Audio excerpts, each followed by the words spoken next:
couch, I'm ready to play fantasy. I know I turn 2 in a day, but the lace isn't hot in my veins. I can turn 2 in every way, so I turn to YouTube today and smash play. I'm prepared to listen. The X-Fippin' wit got me looking way past the pitches. Statistics all that I know, and I know that who is on first, he can say I'm ready to go.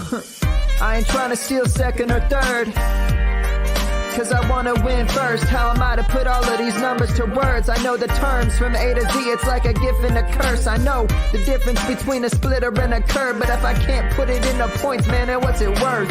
I need the truth, I need knowledge. Found this podcast with all of it, but what they call it? Turn 2, what it do? Win leagues, catch out. Peace.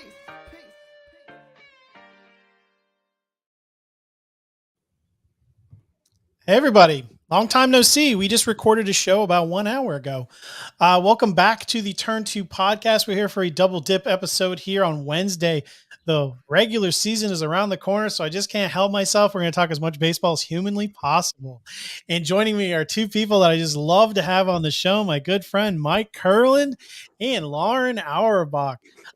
So Mike, we're gonna mute you for half the show just so we can get done on time. So we're gonna go ahead and open up with Lauren here. Lauren, over at the SB Streamer podcast, how are you doing? Welcome back to the show. It's been a little bit. It has been a little while, but I did see you a couple weeks. You were on our show over at SP Streamer, but it's good. Like you said, baseball's around the corner. I'm super excited, and I can't wait to talk baseball with you and Mike. And Mike.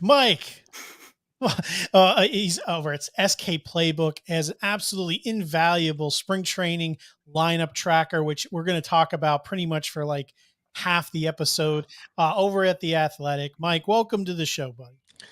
Thanks for having me. And honestly, I'm just happy you picked the better half of SP Streamer to join us today. Aw. Michael Simeone, if you're out there. Just know I mean it, Mike. Just know I mean on it. Your show. I can't keep track. But today we are going to talk about spring training lineups and in general lineup tracking, because not only in spring training, in season, it's incredibly important. If you are in competitive leagues or even casual leagues, if you want to leg up, you really got to maximize innings pitched and at bats. And we're going to focus on at bats today. But just being in the lineup, obviously a plus, but you want to be at the top of the lineup and you want to be in superior lineups. There's a lot of things here. So we're going to go through every single team, at least the important ones. And Mike and Lauren, we're going to discuss what are some interesting takeaways. What are some things that people that haven't made, had their drafts yet? Maybe people have, added extra ones, have pushed their home leagues back to the last week, which is really the best way to do it. I'm looking at some of my like early off-season drafts. I'm like, who drafted this team? Wasn't me. So we're going to kind of get right into it because there's a lot to get to. So if anyone wants to follow along, we're going to just kind of go through each division and talk about anything important. If there's nothing really to be said, Mike's just going to give us the pass button and we're going to move on because we have a lot to get to. So let's start with the American League East and the Juggernaut Blue Jays. The only real difference in their offseason came in the form of Matt Chapman coming over from Oakland and Raimel Tapia, who I don't even know if he's a good player outside of Colorado, but for now there's no Michael Conforto and he's going to play. So there's interesting value to be had. So Mike, what is your opinion on the Blue Jays here? I mean, you mentioned it. There's very little wiggle room for playing time. Alejandro Kirk is like the main thing we're watching here. I haven't seen them force him into the lineup. And to be honest, that DH spot, I don't necessarily see it as his. I see it as this is what they're going to utilize to keep players healthy because they have Springer who's often injured. Teoscar coming off that wrist injury already this offseason, although he looks healthy. Lourdes Gurriel is not the greatest in the field. I don't see Kirk just getting full run 5 games a week at DH because they're going to rotate these guys around to keep them all healthy. However, Kirk can obviously catch, but they're keeping Reese McGuire up as well. So I don't really know how I feel about Kirk. I'm still torn. I think he's the best bat in terms of catcher on this team, but I don't know how the playing time is going to shake out. I think it'll be 4 to 5 games a week, maybe, and that could play given how catcher is. But that's kind of the only thing I have my eye on right now. What's your interest here, Lauren? Because Alejandro Kirk, when he's healthy, he could be the best hitting catcher in baseball. I mean, he has the ability to do that. We obviously haven't seen that quite yet. He needs to stay on the field. He's a bigger dude like I am. So I don't think he definitely can't be on the field every day if he's going to catch. So the DH is his ticket there, but I kind of tend to agree with Mike in terms of how they're going to use that DH. What's your take on the Blue Jays lineup? Anything interesting you see here? Yeah, I tend to agree with that with the Kirk stuff. I am curious to see if they are going to push in Framill Tapia, though. I think that it is a big draw for this team that he is a left-handed, batter. They don't have anyone in there outside of Biggio. And so I'm curious to see, and I don't know, Mike, I mean, have they been pushing him in the lineup recently for spring training? Because I just think that was a big draw for them. I mean, whatever you think of Framill Tapia, I just think that left-handed draw was maybe a big deal for them. No, I haven't seen them actually play him at all yet. Maybe once. I honestly. Okay, so maybe not. He might just because he just got over there. There's still that little bit of time, but a player that is funny that you say this because a lefty who is a blast from our past, a former Yankee, and Greg Byrd, lefty bat, spring training, only a 6.6 opponent quality, which is like barely AA. I think it's actually below AA, so he's crushing what he's supposed to. 5 walks, 1 strikeout, 2 home runs. 1.200 OPS. Greg Byrd is putting on a great spring training show, but we know what he is. However, you mentioned lefty bats. Maybe he pushes for some of that DH spot just to give him a lefty in the lineup. I don't know. I'd be remiss if I didn't push us off the team now since we're talking about Greg Byrd, and I said we were going to not talk about things that didn't matter. Well, I told you. At least Tapia plays the field. There's no way. Here's the thing. If Greg Byrd starts like the 3rd or 4th game in the season, you're going to be like, wow. That's already unexpected. You know what? That is why we're doing the show. For people like Greg Byrd, if people see him in the opening day lineup and they already heard this show and you got some fab coming up, people can raise their eyebrow like, holy crap, maybe I need to put a buck on Greg Byrd. He's only relevant in AL-only leagues right now. Obviously, that should go without saying. However, to ignore, because Lauren made a very good point about lack of lefties in this lineup, to ignore one of the better performing lefties in spring training shouldn't be done. Now, again, I don't think he's going to play more than once a week, but realistically, what if he does? What if this carries over? What if Greg Byrd is just 3 years late to the breakout that we've been expecting? I'm obviously don't start saying Kurland is a pro Greg Byrd now, but just wanted to throw it out there. That's all. We can move on, like you said. All right, 7 minutes in, one team of 30 down. Baltimore Orioles. This seems like a one-man discussion as far as things we should be talking about. So, Mike, you can lead us off here. Who is the one Oriole you should be concerned with? Concerned with? No, I'm planting my flag. I think I'm just a big Jorge Mateo guy. I've been touting him all offseason. He's just a decent second half. It's 3. I think at this point I've memorized it. 3 home runs, 7 stolen bases, 288 batting average, like a 500 slug or something crazy. Obviously, the field is not going to benefit him, the changes. So expect a poor man Tommy Edman, because I think he's going to play every day. He's going to hit towards the bottom of the lineup. Mateo is. But Mateo has a similar, low-end double-digit home run upside. He has the 30 stolen base upside. We've seen it in the minors. If the second half of last year was any indication for Mateo, I think we can get a very solid back end of your draft / waiver wire pickup for speed early on, being that speed is what we want. And I think the only other thing worth noting is Mancini getting outfield reps could get eligibility to there. Can help your deeper formats because first base being a little deeper, outfield kind of falls off a cliff at certain points. If you've already drafted Mancini, you might gain the extra eligibility. That's worth noting as well. Mm-hmm. Yeah, I should say we're talking about lineup tracking in spring training, everyone. So when I said the only player you should be worried about is Jorge Mateo, we don't mean that in a literal sense of he's the only player you should care about. He is the only player. I don't care what anyone says. No, I'm kidding. Yeah.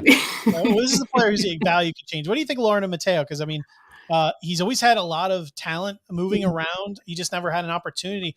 Ironically, they moved the left field feet back about 900 feet.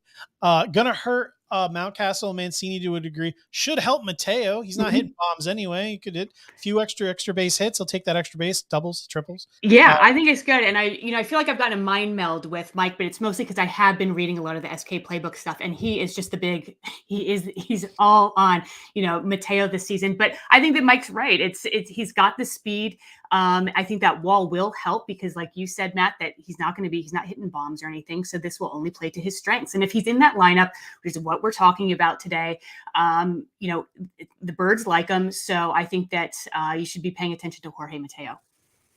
This is why Lauren's my favorite, by the way. This is why I like her so much. She agrees with me. She's nice to me. And Mike is just a jerk. Anyway. So we don't have to talk about this next team much, I don't think. Lauren, any thoughts on the Rays? I mean, I'll get to Mike in a second. I mean, it's a platoon machine. You know what you're going to get. Yep.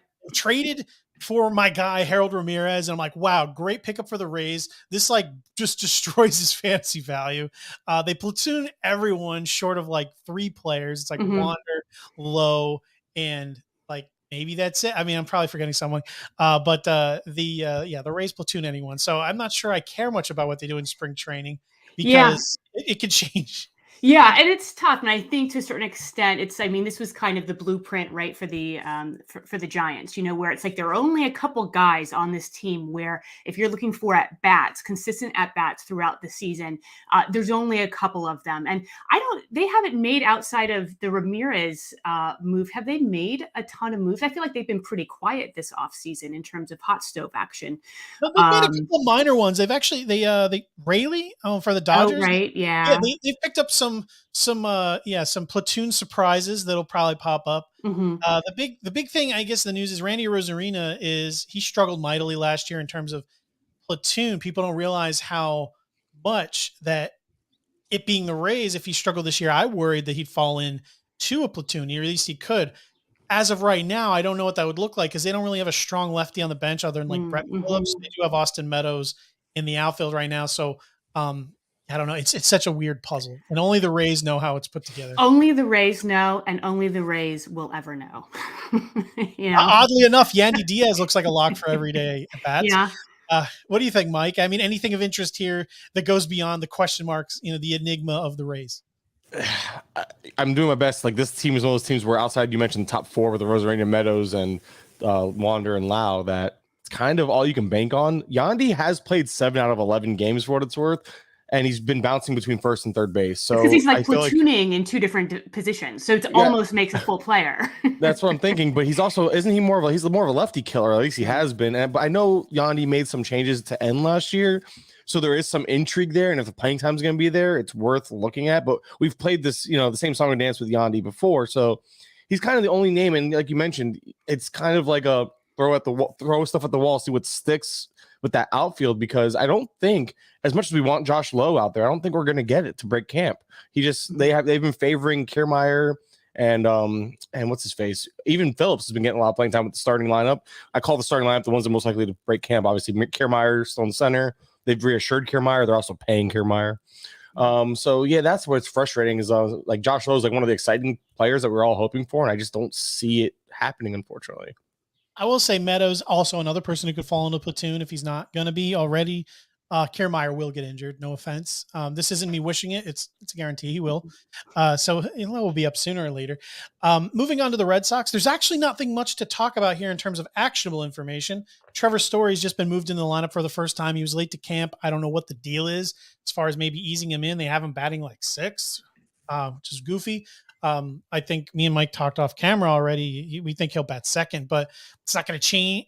I mean, yes, it would change. If he was batting 6th, it would change how you drafted him, because I think second base eligibility kind of moves him into the back of the 2nd round, where he was in like the mid-3rd before, at least in my opinion. So I don't know, Lauren, what do you think here of the Red Sox? Because I don't think anything else, everything else as far as who is in the starting lineup and where they are isn't really a surprise. It's just a matter of Trevor Story 2nd or 6th. Does that make a huge difference to you? For me, yeah, it would push him. It would push him down like at least a round for me in terms of where I had him, because I moved him up to the mid-2nd. That's where I actually had him valued now.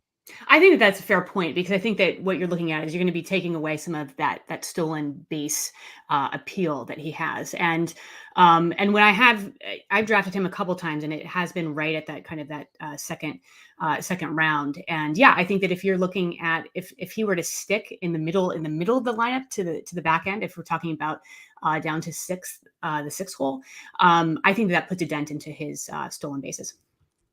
The New York Yankees, Mike, is DJ LeMahieu a bench player? What's up with this?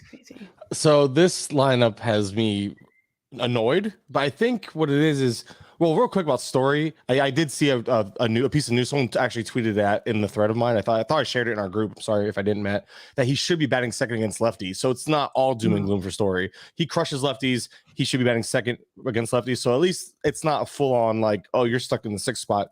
At least that's what early word is. We'll see. Anyway, back to the Yankees.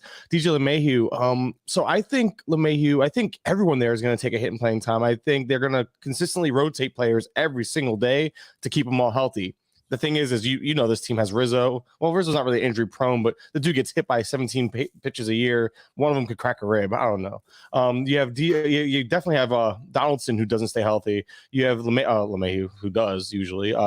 Stanton who doesn't. And I think they're going to do a good job of utilizing that DH spot to keep everybody, in the lineup but off the field. And I think that leaves DJ LeMahieu still playing about 5 games a week. But the problem is that LeMahieu, you need 150 plus to get that full potential in terms of playing up, in terms of skill set, in terms of compiling. He's a Merrifield, but without speed. So take away even a handful. You take away 10 games.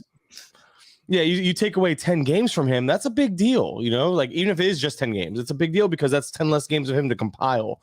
And then on top of that, you have to figure out, as long as this team is healthy, when is he taking those days off? Is he gonna get every third? Is he gonna be like the third or fourth game off every time? Because right now Torres has made adjustments and doing really well in spring.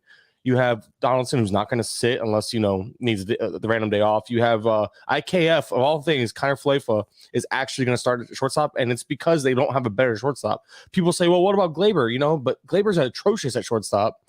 But even if the bat's better, it doesn't matter. They value the defense because they have so much offense. They can afford to give up a little bit of it for a better defender at shortstop. So I think IKF being the shortstop and people not wanting to accept it is the real reason. But I get pushback because I really do think LeMahieu, as long as this team is healthy, which can be only a week long, he's kind of the super util guy who's going to give everybody a day off, but still get his own days off. Because remember, LeMahieu's 33 or something like that? I don't even know how old he is, but he's like 30-something years old, early 30s, and he's coming off a season where he dealt with injury himself. He's not getting younger. I think the skill set is still there, but I think LeMahieu needs the days off at this point now too. So this is gonna be more of a maintenance thing.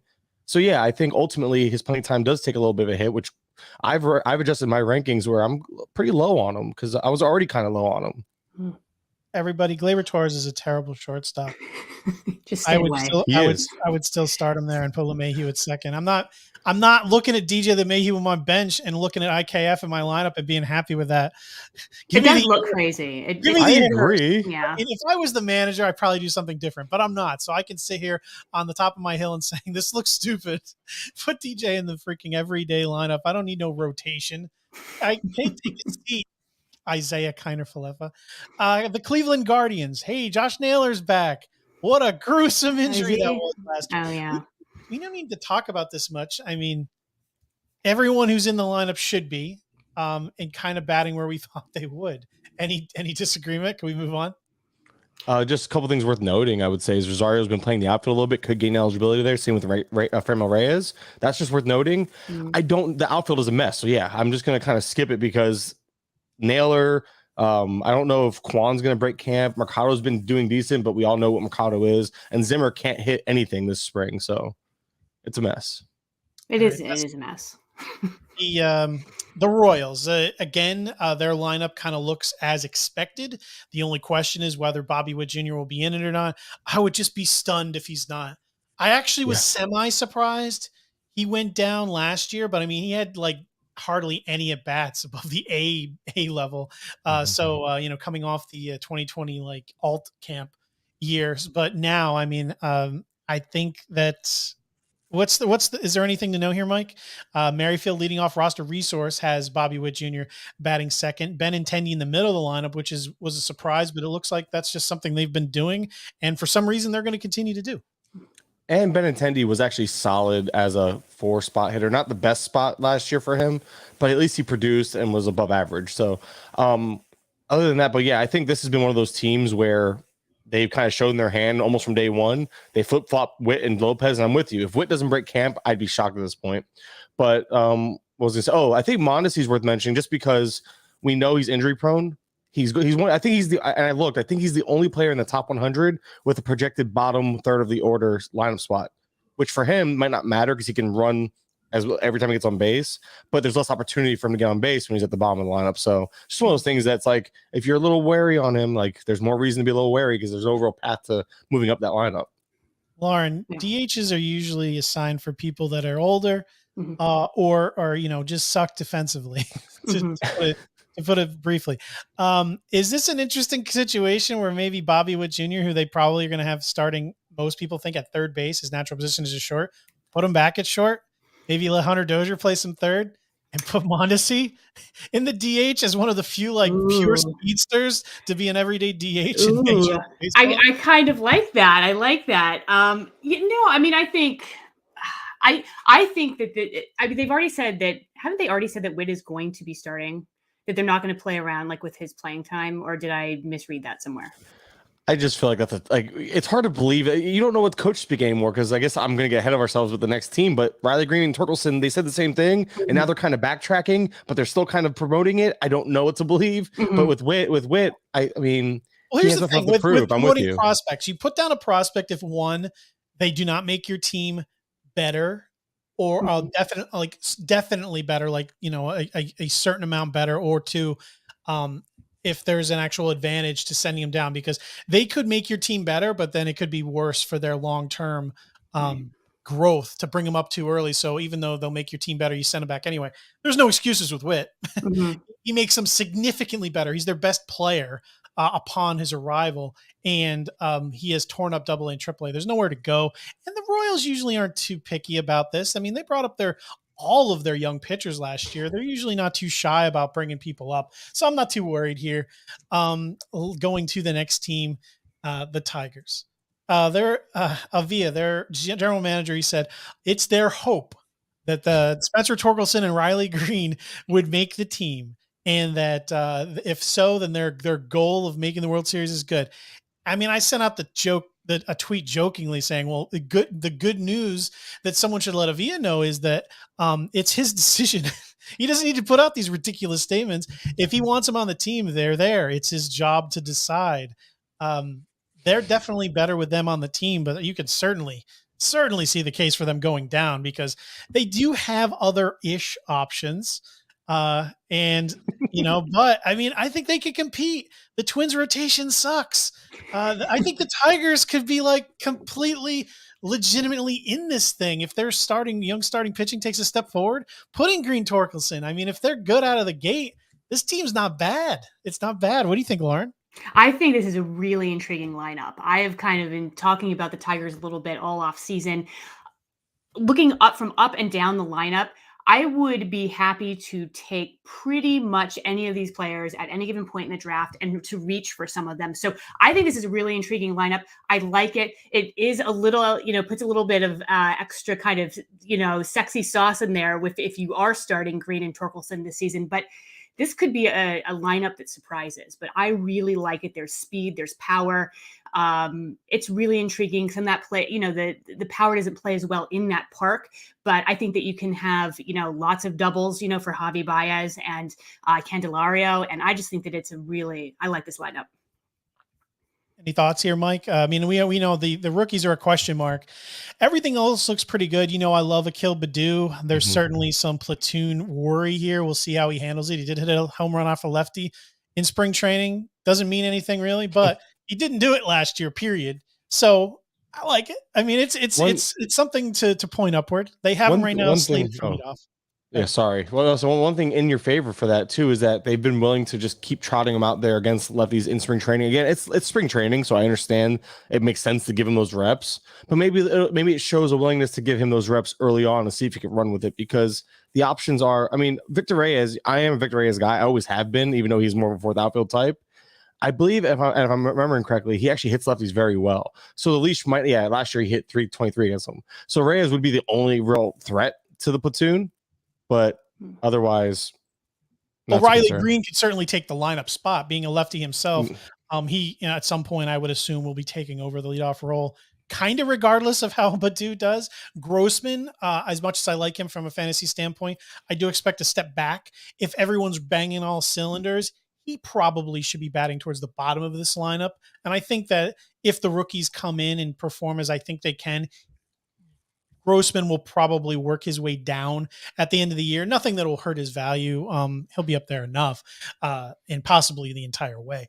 But yeah, the Tigers, very, very interesting. What about the Twins? I see nothing here really worth talking about. Kind of looks like everything you would expect. They just blocked Jose Miranda, which is a huge bummer, but that is what it is. Lauren, Mike, you see anything interesting here out of the Twins? It just kind of looks like what you expect. I wish Kirilloff was higher. Luis Arias batting cleanup is weird. Yeah, that is weird. There's things I would change, but it looks like this. Whatever the Twins are wheeling out there, it's just the way it is. Mm-hmm. Yeah, they've been up front. Another team has been up front about it. Kirilloff did bat 6th in a single lineup, so there is some optimism for that. But as long as they force Luis Arias in there, Kirilloff looks like 7th is like the spot for him to start. And last I looked for Kirilloff, he's hitting well in spring, but I'm concerned about the power.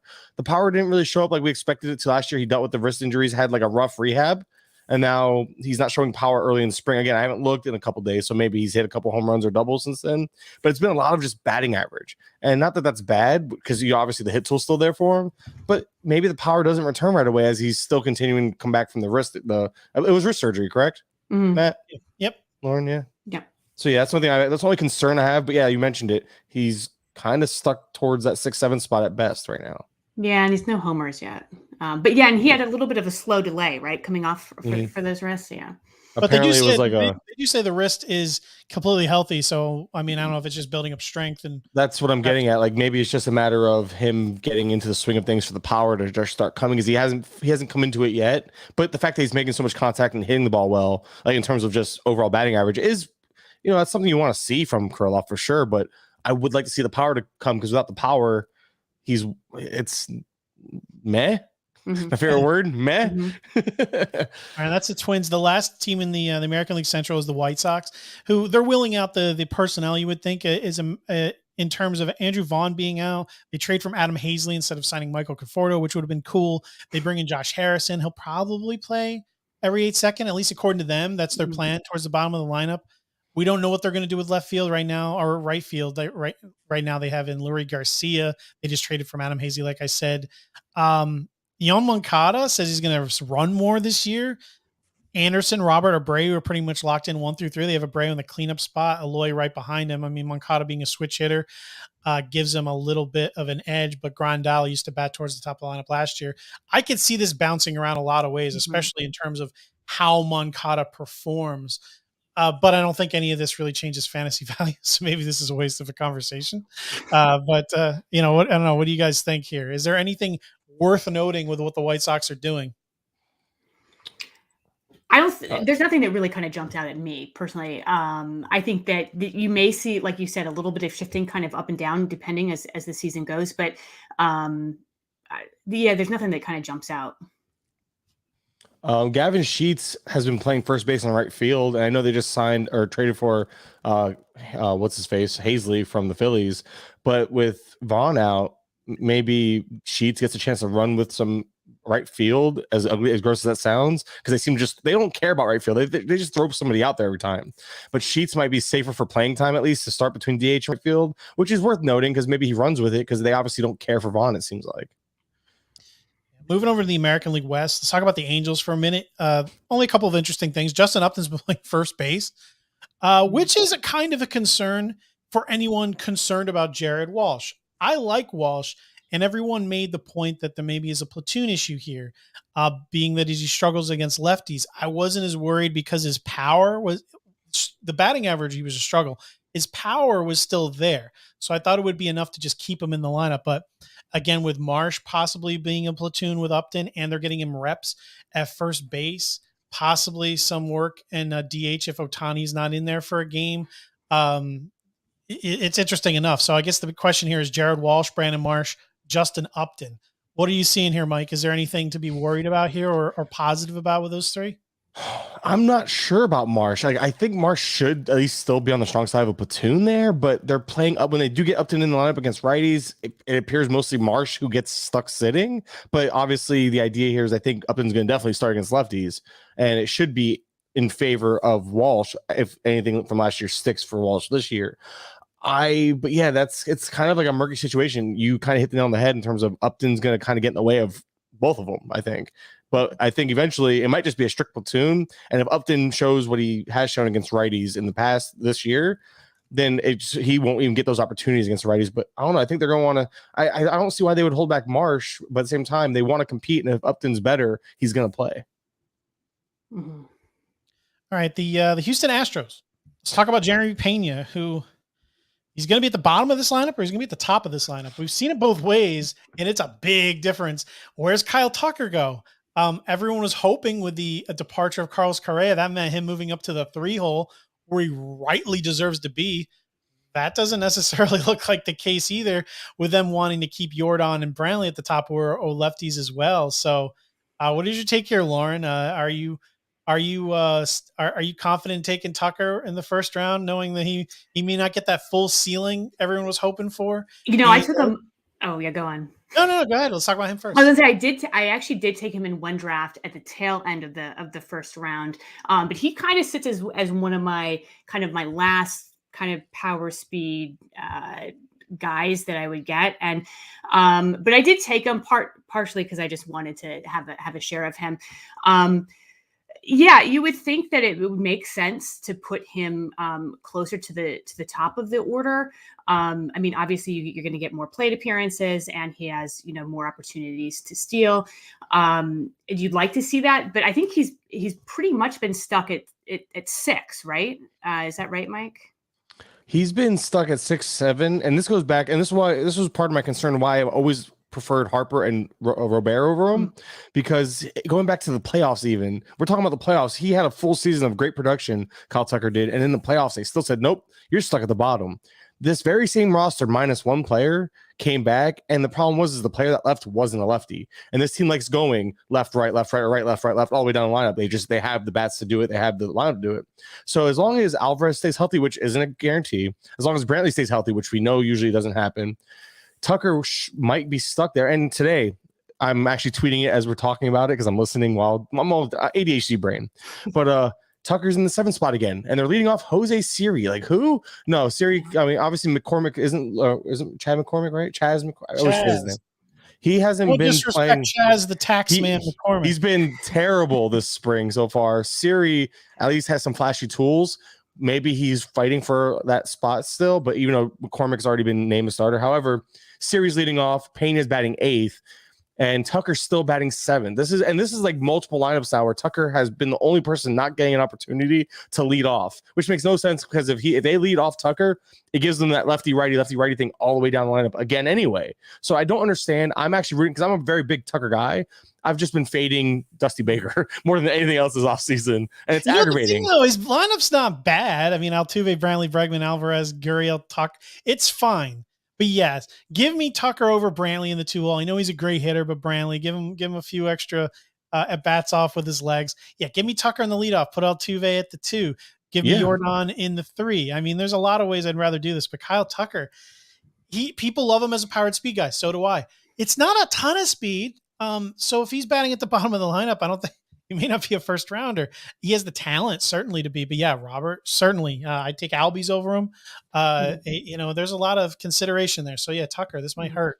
If this is the way it's going to be. The Athletics, I don't know. Do we even want to bother? Seth Brown every day at bats, maybe. Possibly he shouldn't have them, but on this team he may.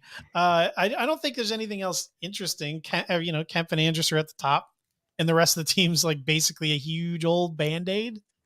Yeah, I look at this team as like if you were doing kind of draft and holds, where this is a team that you target because you're going to get a lot of guys that you're like who, but they're going to get playing time and they're going to be getting that every day. So that's kind of how I view the Athletics lineup. I drafted Jed Lowry with my very last pick in a draft and hold, pick 750. And I tweeted out right after, all right, he's going to retire tomorrow, isn't he? And he signed with the A's. And guess what? He's probably going to play every day until he gets injured. Yep. So yeah, pick 750. Not too bad. Yep. Yeah, that's Lauren nailed it. This team is perfect for draft and holds, draft champions formats where you're going 750 into the player pool. I have more than I'd like to admit amount of Tony Kemp on my teams. And it's just for the fact that he can go 10-10 and hit 270. Like that's probably the ceiling, but I'll take it. But yeah, he's that's a veteran whose career in-zone contact rate is above 90%. Yes, it's absurd, and he it's not even just the contact skills; it's the fact that he doesn't chase as well. So it's like he's very selective, and he makes really good contact on what he chooses to swing at. So I love that skill set. You know that, Matt. Me and you are very much like, give us those. What was it, death by 1,000 paper cuts? I am with you on that usually, and this guy is that. But unfortunately, it comes with he lacks the true tools. But he stole. I think he went 8-8 last year in limited playing time. So we're talking full run. Possibly gets traded, which ruins things. But I'll take first half of everyday playing time from a leadoff hitter. Yeah, and that's the thing. I think sometimes people forget that just because you have a bad team, it doesn't mean that you have there are no stats to be had, right? Especially for those guys that are leading off on me all the time. Yeah, he's it's like 100 runs because he's a leadoff hitter for a major league team. Yeah, I just think there's production to be had. Someone has to have it. You're going to be at the top of the lineup. I don't care if it's a bad team. You're going to get it from there. And yeah, Tony Kemp for spring training doesn't really matter. 375 batting average, 412 OBP, and we're talking about 17 plate appearances. But he has a stolen base, didn't get caught stealing, and the fact that he's running already in spring, that's something I look for in spring training. Is like, how willing is someone to run, because maybe that'll translate into the season. And he ran in a meaningless game on a team that's going to need to manufacture runs anyway. I think Tony Kemp could be he could be a sneaky 15 steal guy. I think it's a ceiling, but I think it's the path is there for it, and you're getting him outside top 300 still, even after inflation has kicked in. For anyone, if you watch the show and you've been a long time listener, you know death by 1,000 paper cuts. Mike brought it up, so I'll talk about it a little bit.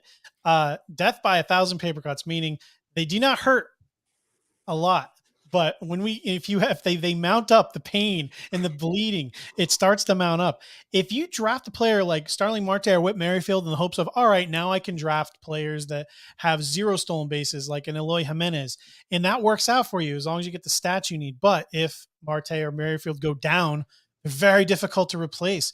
If you just go with people that give you double digits at least in home runs and stolen bases, that all adds up. You're not taking a 0 anywhere. So if a player is to go down, the replacement level is not going to affect your overall bottom line much in terms of like rotisserie stats. So it doesn't work out in every draft. Sometimes you have to patch here and there, but in a matter of like drafting balance, give me all those players. That's the way that I prefer to do things. Death by 1,000 paper cuts. Mm-hmm. Let's talk about the Mariners. Top of the lineup is pretty much set. The only big question mark here is the rookies. If Kelenic, Julio Rodriguez, any of them perform well, they may end up at the very top. Julio Rodriguez, apparently, according to some random radio guy in the Mariners in Seattle, says that Julio Rodriguez will be on this team. I love it. Right now they have Frazier, France, Winker, Haniger, Suarez at the top, with JP Crawford being bumped down. He was going to be near the leadoff towards the beginning of the offseason. They obviously added some people. So, Mike, what are your thoughts here on the Mariners? Any really value changes here? I mean, it doesn't look like anything actionable, even though it's probably going to be a lineup that moves around quite a bit.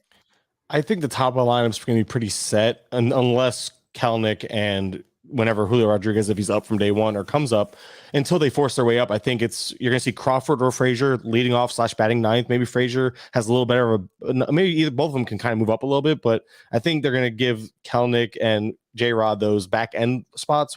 But other than that, I think it's like you mentioned, I think it's pretty set. I know Frazier's not sexy, but just like when he was with the Pirates, he gave you those at bats late in drafts. And I think I wasn't sold on him leading off, and Crawford initially did lead off. But if you go again, so this is when spring training stats might matter, because they're fighting for a leadoff spot and one's out producing the other. And last I checked, again, it's been a few days because I check different things every day, but last I checked, Frazier was outperforming Crawford, and that could matter because they're both lefties. They're both hitting. They're both kind of lead off guys, but only one's going to lead off. So whoever performs in spring probably gets the first crack at it. And that can just give you a small edge early in the season. So it's just one of those things that, other than that, it's pretty much just watching what the rookies can do. And I don't know if is Kelenic even considered a rookie. I don't think he's considered a rookie anymore, is he? It doesn't matter. Everyone gets the idea. He's a rookie in terms of talent. Yeah. Well, he's not, and he's having a really rough spring. 6 strikeouts and 20 plate appearances, batting 158.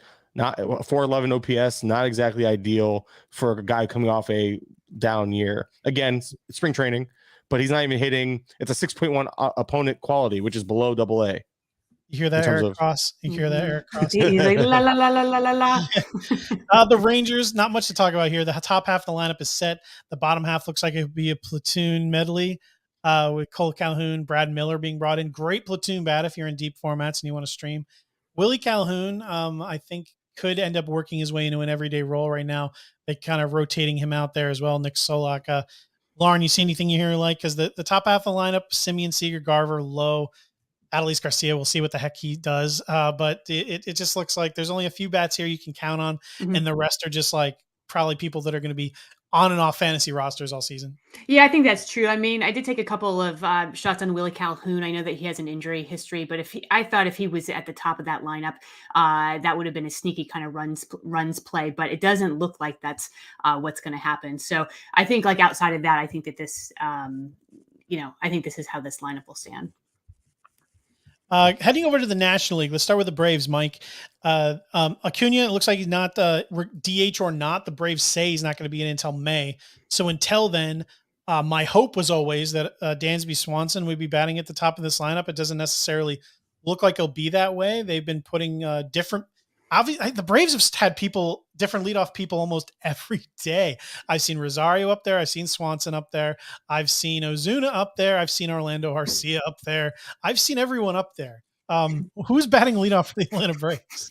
I would have said Rosario, but then Swanson. So like we've in the last 4 lineups, it's been 2 Rosario, 2 Swanson. I don't think they know. And then again, going back to looking at the spring training stats, if I told you Rosario was batting 125 or whatever it is, like 130, it's below 200.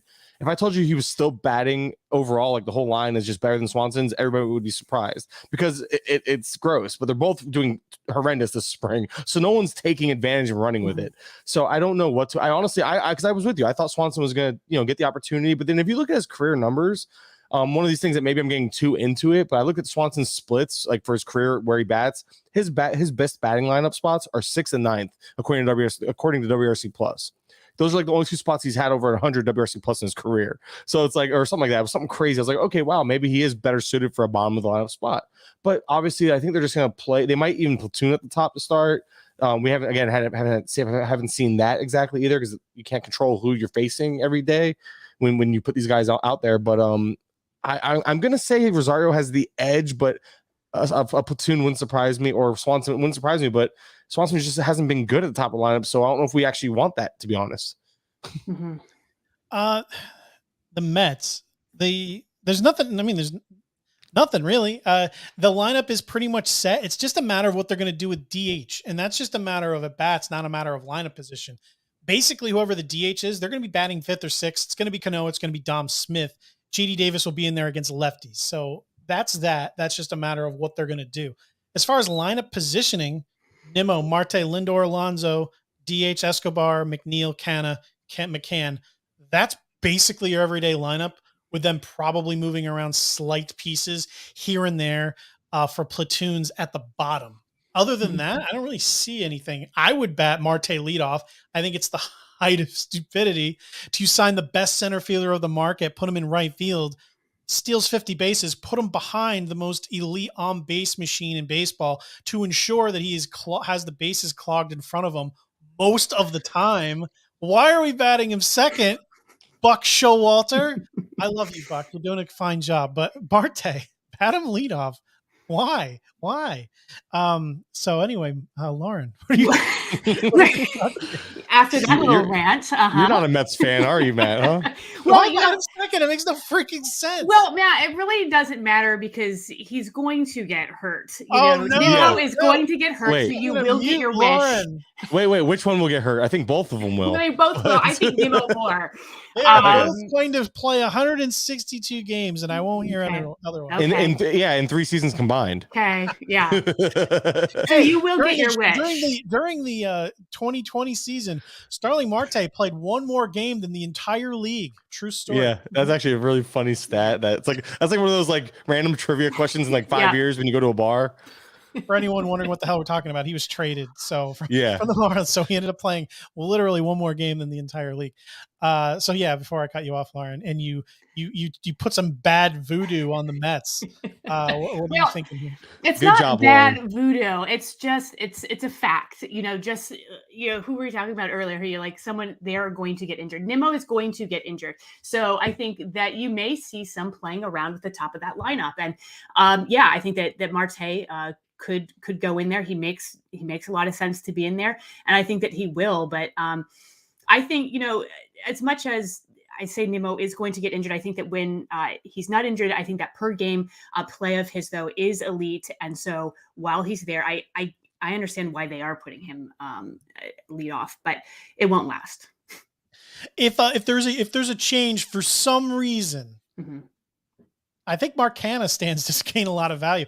People kind of discounted him when he moved over because they thought there'd be this drop off going Oakland to the Mets, even though it's a better park and a better lineup, but they figured he'd bat towards the bottom. If there were to be a change, if someone were to stub their toe, I would think Canha would be a good spot to move up there, unless Jeff McNeil is obviously ripping the cover off the ball, which, he's a very good hitter, and he's, he had some really difficult soft tissue injuries last year. So it's possible that he could reclaim his spot if the batting average is there. But there's a couple of people at the bottom that could easily work their way to the top if there's injuries here.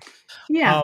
I would say, I think that makes sense. And I think, looking at Canha's, some of his OBP in the past couple seasons is pushing 4. So I think that would make sense. All right. We got about 15 minutes to cover about 15 teams. Mike Kurland, your Marlins here. The interesting thing here, after they brought in Jorge Soler, De La Cruz is gone.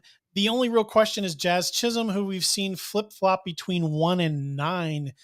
And he's a lefty, so, more likely he's going to be at the top of the lineup. So this shouldn't really affect anyone's evaluation too much. If you were in on him and you believed in him, this shouldn't bother you. If you were off on him and you thought there was a chance that he'd lose at bats, this should just kind of move you even further off of him. So, what are your thoughts here on the Marlins lineup? Anything different you've seen in the spring? Yeah, Chisholm was a guy that I've kind of come around on too. That's the funny part, but he's doing very well in spring. So I wouldn't be surprised if he bats towards the bottom against lefties, just because he did last year as well. And Soler, he's made 2 starts so far for the Marlins, and he's led off both times because they've both been against lefties. So I think that could just be sticky for Soler, and Soler will probably hit towards the middle against righties. But regardless, I think the biggest takeaway here is that playing time shouldn't be a concern for Cooper and Aguilar.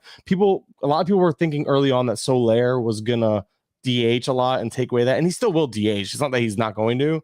I think that you're just going to see a lot of Cooper and Aguilar DHing in first base every day. So I think there's a spot for all 3 of them because they've shown a willingness so far, and they've even made mention that there's a reason why other guys are playing center field. It's because Soler is going to be playing corner outfield spot, and they're going to sacrifice a little bit of that fielding in order to maximize the hitters in this lineup, which I'd love to see because Cooper is going to gain first base eligibility probably. Jesus Aguilar, who quietly had a 93 RBI season in 130 games last year, which is like the quietest 90 RBI season I could have ever thought of on a terrible team.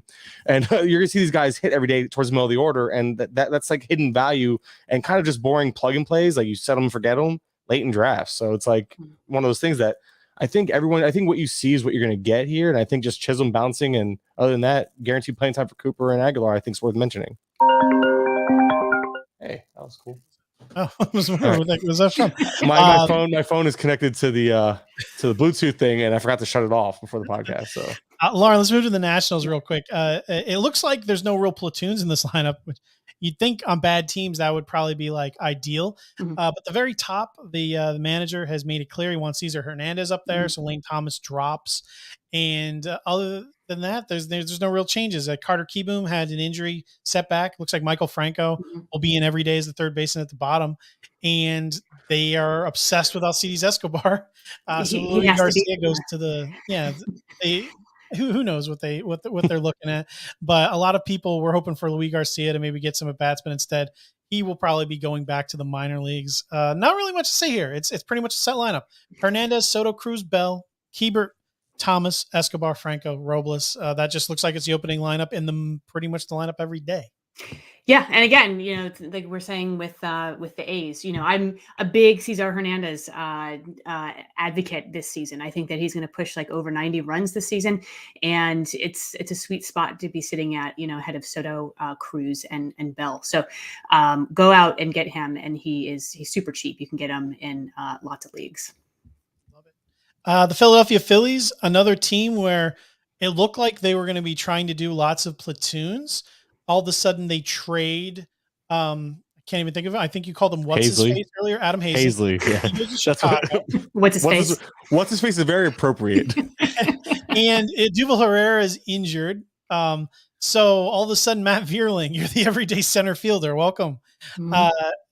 Yeah, I mean, Schwarber will probably DH most of the time with Castellanos in the field, which is interesting. If anything, I would have thought Casty was the worst fielder, but who cares? I mean, they're both bad.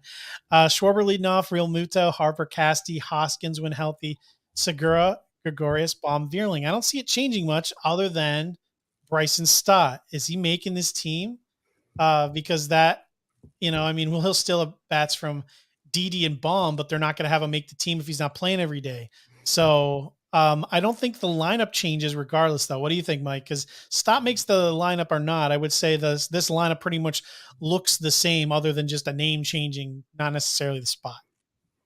Yeah, like that's exactly what it is. I am curious to see how Stott factors in. He should factor in. I just don't know how much if they want to see what Didi has left / Bohm. I think Didi would almost be better off as a backup at this point. I don't know if he has much to offer anymore.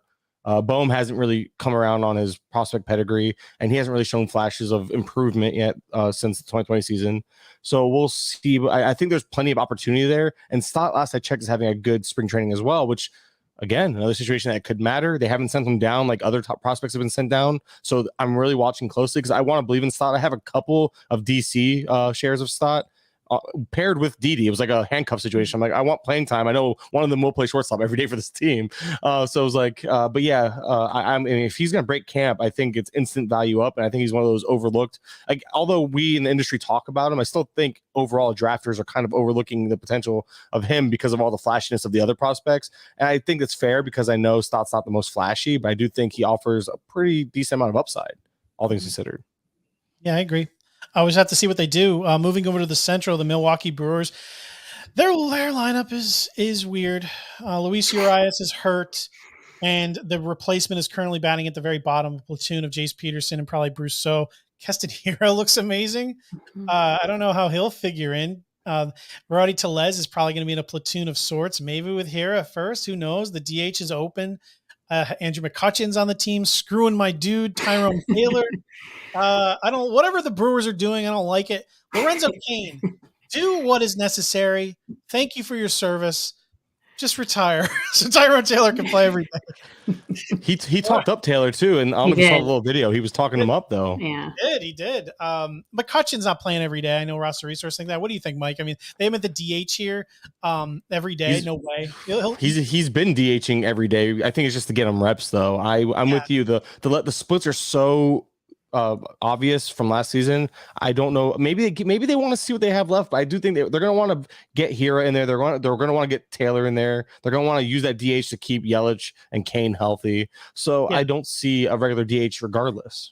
But what do you think, Lauren? Because the DH looks like Wong with his hamstrings probably won't touch it though. He'll just probably get the days off. But Yelich, Kane, McCutcheon, Rowdy, Taylor, Hira. There are so many people that I think are gonna be using that DH spot this year. This is probably going to be the most vastly used DH in terms of like diverse names that we'll see on any team. It'll be quite a carousel, I think, of players going through that DH on this team. And I think it's funny because I think originally before they brought in McCutcheon, I was concerned, it may be Rowdy Tellez, and so I think that they have a ton of options, it'll get a lot of usage between lots of players. So that does, I don't know that really helps fantasy wise. We're going to lose Mike here pretty quickly. So we have a few teams left in the National League. I want to skip to any that you think are, as me and Lauren will finish it out here. What are ones that you think that you've seen the most interesting on? We've left the Cardinals, Cubs, Pirates, Reds in the Central, and then the entire National League West. Of all the lineups you've been tracking, what is the most interesting trends that you've seen from these teams left? All right, well, I'll give you a few leadoff hitters. First off, today, the Cardinals really finally gave us that, I think you've been with me on this one too, Matt. The whole Edman Carlson thing. I didn't trust Edman to hold on to the spot all year, but that's one lineup. I want to stress this. One lineup is not enough. So Edman is not leading off today, but he's in the lineup with Carlson leading off. And this is the first time they've both been in the lineup this spring where Carlson led off ahead of him. Carlson has led off in spring, but it's been with Edman out. Edmonds having a rough spring, 1 for 16 last I checked. Worst opponent quality. And the reason why I stress opponent quality is because that just tells you the type of level of pitching they have. Carlson with the 8.5 is above AAA, and that's one of the higher ones you'll see from a guy playing as often as Carlson is. So Carlson's not only performing this spring, he's performing against better quality pitching. Last year, if you look at their splits, Edmund played I think he started 124 games in at leadoff spot. Carlson only started I think 20 something or 30 games because he ended up, I remember he took over for a little bit. And also, although Carlson's stats weren't flashy, they were still better in terms of WRC plus. It was over 100. Edmonds was under, better WOBA, better everything but batting average, which I don't know how much batting average really mattered. The different manager this year, though, so blah, blah, blah. It doesn't matter. So this was one of those situations where Edmund was already a guy I was kind of fading because I didn't trust the at-bats to be there all year. And if it happens sooner than later, that shouldn't surprise anybody. Another one, I'm just going to ramble off a few, obviously. The Reds, I have no idea. You guys can have fun with that one without me. The D-backs, Varsho. I want to stress this because I think Varsho is already going appropriately in drafts. However, we're looking at a guy who's going to get more at-bats already because he's going to be playing the outfield for the D-backs. And now look at the fact that he's let off, I think, all but one of his starts this spring. And this includes with today's lineup where Rojas is in against a righty. Varsho has been leading off against righties and batting second or third against lefties. So a top 3 lineup spot seems pretty secured for him. And then you're talking about a guy who's going to play more already because of the outfield. So you're getting more at-bats via playing time in general, and then you're getting more at-bats via lineup spot than most catchers are going to have. So he's secured in that top 4 lineup spot, and he's already a top 4 pick at catcher, but he's my number 1 target because I let the other guys go, and I'm just putting my faith in Varsho kind of taking that step into that top tier. And so although he's my 4th ranked guy because I still trust the other guy's track record more, this is a poor man's Realmuto with skill set wise, but we're talking added at bats and playing time. I think that's Dodgers. Lux is going to be this year's Chris Taylor if he can ever hit the ball. Giants, Yaz might be leading off again. I know he did last year to start, kind of fell off. I know he's dealing with a little minor injury, was pulled last night, but that's a guy that for at bats may be late. At least on the strong side of a platoon, he'll lead off. And the Rockies, I still don't know. Connor Joe is way overperforming compared to Hilliard. Those are the two. That's kind of the situation you're watching there. And today, yesterday, Joe was in against lefties. Hilliard was in against righties today. And that could happen. But again, Joe is outperforming him so much that how long is that leash with Hilliard against righties before Joe could just overtake it full time be that guy that jumps from first base to right field to DH any given day based on the lineup that the Rockies want to roll with? I think that's those are my main ones. I like it, man. We just want to make sure you get in your things. Mike's got to run. So, Mike, before you go, we're going to me and Lauren are going to finish things up here. Plug where everyone can find you and chase you down and tell you what bad takes you have. Oh, I love that part. It's bring your Reddit thoughts and bring them over to Twitter at Mike_Kurland because that's where I tend to get beat up on all day, which is fine. I deserve it sometimes. But Mike_Kurland on Twitter is the main way to find pretty much anything because everything I put out is there. Me and George Montanez at Roto_Nino have a Patreon that we're starting up with, or we started up for SK Playbook that I write extra stuff there every day. I've already put up 2 posts today, more deeper dives. I take this stuff and I just kind of break it down into a deeper way on there for among other stuff too. We're working on what else? The Athletic. I just got an email while we were doing the show. I have 3 more articles all of a sudden that I'm going to be doing instead of 1 or 2. So I have 3 more articles coming out there for the rest of spring training. What else do I have? I think a Base Loaded podcast. You can hear more of my rambling thoughts and ADHD brain. And that's going to do it. 1 o'clock on the dot. Thank you so much for having me, Matt. Lauren, you are the better half SP streamer. Don't let anybody tell you otherwise. I won't. Thank you. It's good to see you, Mike. All right. So now that we got Kurland out of here, we can finish the show. We're gonna cut it there at lineups. I mean, honestly, Mike was coming on the show. I probably should have known better than to just try to go through all 30 teams. He's a talker. We wanted to go through some of our Dark Horse Award winners for this upcoming season. So I want to get into that with you. Sure. Starting with the MVP awards here. These are players that they can still be good, but who is someone that is all kind of off the radar that you think has a legitimate chance to win the MVP award in the American League? Oh, in the American, off the radar. Well, Bo Bichette isn't like necessarily off the radar, but I also don't know that he's necessarily going to win. So this is kind of like a light dark horse for me. I tend to be like a sucker for these power and speed guys, and he put up a really solid season last season. I think that he could build on it, but I really kind of like him. He's a young guy. I don't necessarily think that he will win it, but he will at some point, but maybe not this year. From American League, I have a couple of guys. One is Wander Franco, who is being disrespected by everyone in the universe. He never hit below 313 in the minor leagues. He got there within 2 months of being in the majors.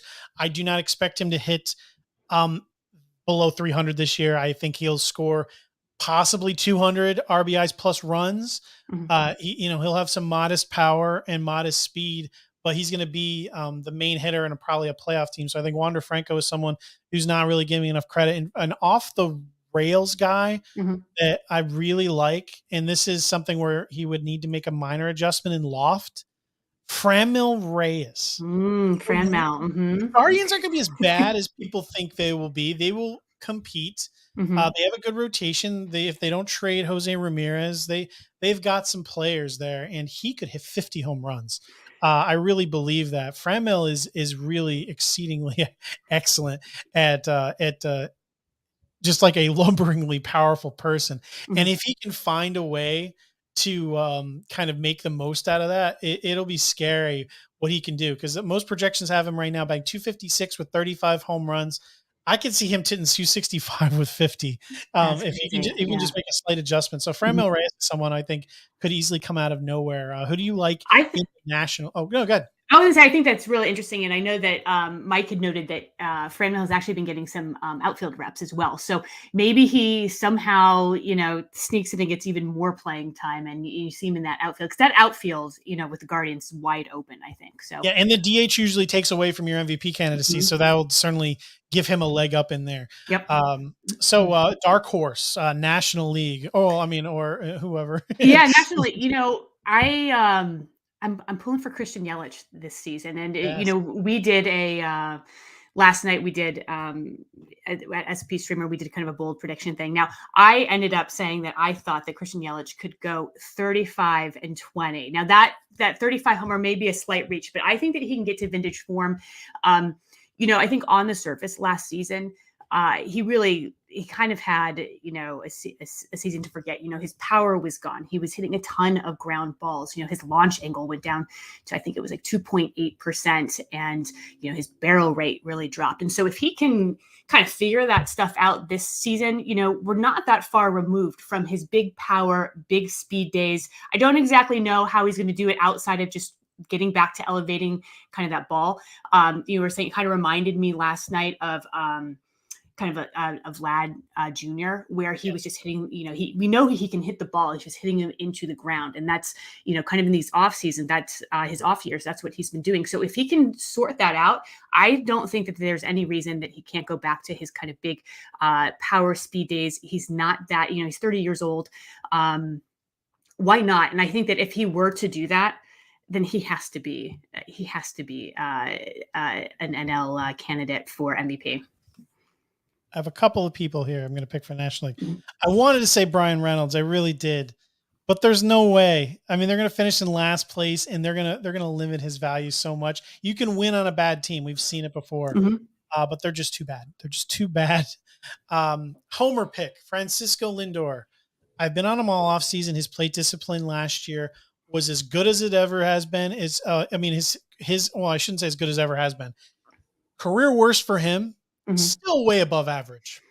The barrel rate was second highest of his entire career. He admitted that the change with his family, moving to a new big city, he struggled and he pushed, and then he struggled, which made him push further, which why the contact rate was down. He's just being super aggressive at the plate. He came out and said this. Mike Piazza got traded to the Mets. He was horrible. People forget this.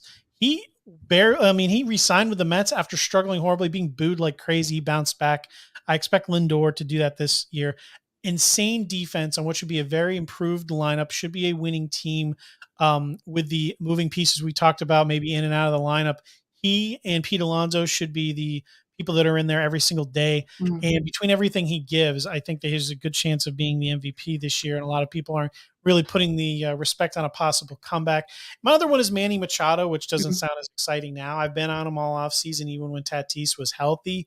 I think that Manny is in for a massive season here, especially now with Tatis out. I think the narrative is there. He is on a decent team. If they stay healthy and the rotation is good, he'll have solid batting average. He'll have power, speed, RBIs, runs, and Tatis will come back later in the year to give him an extra boost, and the team will be overall better. But Tatis will actually not be a threat to split MVP votes with him. So I think that I think Manny Machado is definitely a guy that I think could take away the award this year. I really like the Machado call. And I think that he's someone, for whatever reason, I think that he always gets undervalued, but he's one of the most durable players in the league. He's played at least 153 games, since 2015. And he's got 30 homer power. His steals are the thing that really kind of fluctuate, but as long as I think that you can kind of pencil him in for, at least I think 5 to 7, but if he gives you the double digits, which he can do, that's gravy then. And so I like him. I've always kind of been a fan of his. And I think that for whatever reason, it also comes with a good, batting average. But I think for whatever reason, he always gets discounted year in and year out. So I like that call. All right, moving over to pitching here, which we'll kind of end on. We'll maybe name a couple of rookies, but let's do with the Cy Young. Let's start with the American League again. Dark horse to win the AL Cy Young. I'm going with Logan Gilbert. He finished last season with a 4.68 ERA, but that came with a 3.87 SIERA. He also had a 1.17 WHIP across 119 innings. I like him. I think that he's got kind of the core skills. He also finished with a 19.9% strikeout minus walk rate and a 5.6 walk rate. Both of those were ranked in the top 30th amongst pitchers with at least 100 innings pitched. He's got a really great fastball, and his slider isn't too shabby either. It has a 38.2% whiff rate. So I think that he's got all the building blocks there. I think the Mariners lineup is really interesting. It's a really good pitcher's park. So I kind of like him to come in and build off of his rookie season and be a dark horse for this. I love that pick. He has the things that struggled last year was elevating his fastball. I put out something yesterday where he had this beautiful strikeout of it was someone actually pretty good. Can't even think of it off the top of my head. But anyway, he elevated his fastball in the zone, got a nice swinging strikeout. And I was talking about he tried to elevate his fastball last year, but he would elevate it just into like the wheelhouse of the hitter. Oh, yeah. They would take it out there, and he needs to go just a little above that. And he did that yesterday, but then he had a few that fell below, and they kind of took him deep. So I think if he can kind of work on that as the season goes on and gets above the zone and throws his more, he could be dominant. Yeah, as early as this season. Yeah. I like Jose Barrios. People know him. People like him, and they think there's no ceiling because we have yet to see it. The curveball has more bite than bark, or bark than bite, I should say. It looks fantastic. The numbers aren't really as impressive as you'd hope, but he's pitching for the Blue Jays, and he has a well above average chase rate for a pitcher. The innings are going to be there. He's going to get like 200 strikeouts by default, not because of K percentage, but because of volume. He had in his last 3 full seasons, I'm not counting like the 2020 weird year, 192 a third, 200 and a third, 192. He's getting around 200 innings. He's getting around 200 strikeouts. He could push for 20 wins, and a little tweak here and there. Blake Snell, the year he won the Cy Young Award. There's certain things in order for things to go right, you need peripherals to kind of go your way. You need to get a little lucky, and with that kind of run support, it could certainly go his way. So Jose Barrios, he just didn't get a lot of respect, but he kind of has a floor built in where if anything goes his way, he has wins, innings, and strikeouts built into his end of season stats. So yeah, any kind of good luck pushes his way, he could actually be like a pretty decent favorite if things go his way. Yeah, I think the thing is with him, I think sometimes kind of the fantasy community sometimes just kicks pitchers to the curb if they don't kind of blow you away with huge strikeout numbers. And I think that that is part of the story for Barrios. And I think that you just need to readjust, with him and know that he's at the end of the day, he's kind of like a 350, to 380 pitcher. And I think sometimes people are like, well, he's not giving me a ton of strikeouts. Maybe I think that his ERA is a little bit elevated, but he is exactly what you said. I think that he's a floor play. He's one of these guys that, these starting pitchers that I love to have kind of as an SP3 or SP4, where I know exactly what I'm going to be getting from him. And with him, a lot of it is also the innings. And so I love having a pitcher like Barrios kind of on my fantasy staff, because you know what you're getting and you know it's going to be good. So I like that.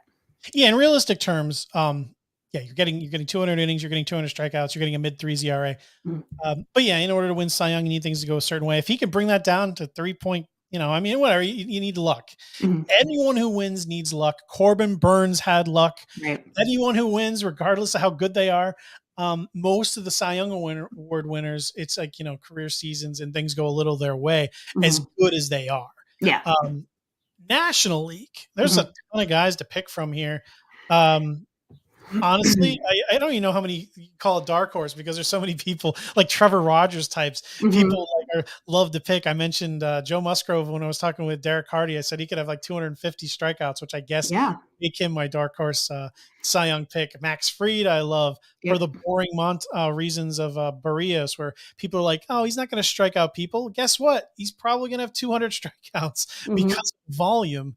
So who do you like here in the National League? There's just so many freaking people to pick. Yeah, there are tons, but I'm going to go with, I think people have been overcorrecting on Charlie Morton this season. I think he's like, oh, he's too old. Oh, he broke his leg. Like, yes, I mean, these are things, but it's just like, yeah, but look at, he gives you innings, he gives you strikeouts, he gives you a great ERA.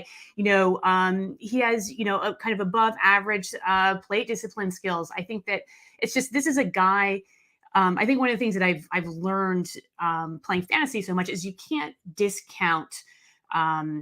You can't just kind of be like, oh, well, he's too old, so he's not going to play. I think that, last season I got burned because I was like, Scherzer, Goldschmidt, and I think that this is kind of what's getting done with Morton this season. And it's like, yeah, he did break his leg, yes, he is 38 years old, but it comes with such a good track record of talent. And, he broke that leg, and what he continued to pitch on it. And yeah, I mean, there may be, you had the lockout. I don't know what his access was to, if at all, to kind of, medical facilities, but we're talking about through like the tail through an entire season, not how he's going to pitch initially out of the gate. And we're talking about a strong team. And I don't know. I like it. I think you can't underestimate some of these older guys. And if you do so at your own risk, I think. Yeah, you look at what a lot of them have done at advanced age. It's not, being 38 is not what it used to be. I don't even know if you saw it. I actually tweeted about him last night. Okay. It was Charlie Morton. I just said, what if I told you there was a starting pitcher available in your draft that had a higher K percentage than Lucas Giolito, a higher swinging strike percentage than Zach Wheeler, and a lower Z contact than Julio Urias, and is being drafted up to 60 picks later in main events? These are sharp people. Yep. That's how much disrespect the age goes. And yeah, that's Charlie Morton, who was, people point to the age, people point to that broken leg to end the season, which wasn't that big a deal. I mean, he literally pitched with it, and now he's fine. I think so far this spring training, he's got like 5 hitless innings around there with like 5 strikeouts. He's looking good. He's looking like Charlie Morton. Yeah, I mean, what he looks like. It's like I just feel like it's disrespected, and like I said, I think it's gone too far this off season. Hey, he was 14-6 last year with a 3.18 FIP. It's like, what do you want? What do you want? We're talking. You need luck. If you need to overperform or meet your FIP. If he had 4 more wins, he was 18-6. And he had like a 2.7 ERA. He would have been right there last year for the Cy Young Award. Yeah. So yeah, I love that pick. I mentioned a few of the guys that I already liked. I mean, honestly, I can't even narrow it down. It's tough. Yeah. So I mean, there's so many popular ones. So yeah, Joe Musgrove would be mine though. I said I think that people saw him kind of fade down the stretch, and they assumed it was maybe a sticky stuff thing. It wasn't. His spin rate was up. He just wasn't used to pitching as many innings. And he just kind of slowed down a little bit. Still had 177 innings last year. I expect him to bump that up there. I think he could lead the league in strikeouts. He absolutely has that ability. He limits base runners. So he has kind of the makings of everything you should want in both real and fake baseball. So like Joe it. Musgrove is my dude. I like it. So we'll end the show there because when you invite on Mike Kurland, the show goes a little long, and I should have expected it. So Lauren, let everyone know, remind everyone where they can find your work, your written work, where they find your podcast, where they can subscribe, all that Fun stuff. Yeah. Well, first of all, thank you, Matt, for having me on. It's really great to see you again.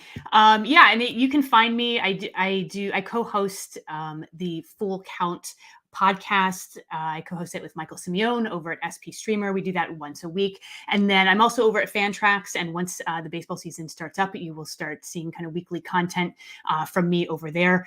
And you can also catch me at my Twitter. On Twitter, my handle is LK Auerbach. So those are the 3 places you can get me. And that's it. I don't have this rambly thing, I don't have as many things going on as Mike Kurland does, but those are kind of the 3 places you can get me at. You can sign up for my Patreon here. I don't have Patreon yet, but not my jams, or whatever Kurland's working on these days. Everyone, you can follow me on Twitter at MATTWI77IMS. DMs are always open if you want to talk baseball. You can find my work over on The Athletic. I have a couple of breakdowns coming your way. Bobby Witt Jr. coming on Thursday, Friday. Christian Yelich, we talked about him earlier. You get my thoughts, what I think he's going to do this year. And I'll probably end it with a couple of starting pitchers, maybe Sandy Alcantara, a couple of guys that are going in early rounds to see if they're worth it. So tune in for those, and we'll be back next week for another episode of the Turn 2 podcast. See everybody.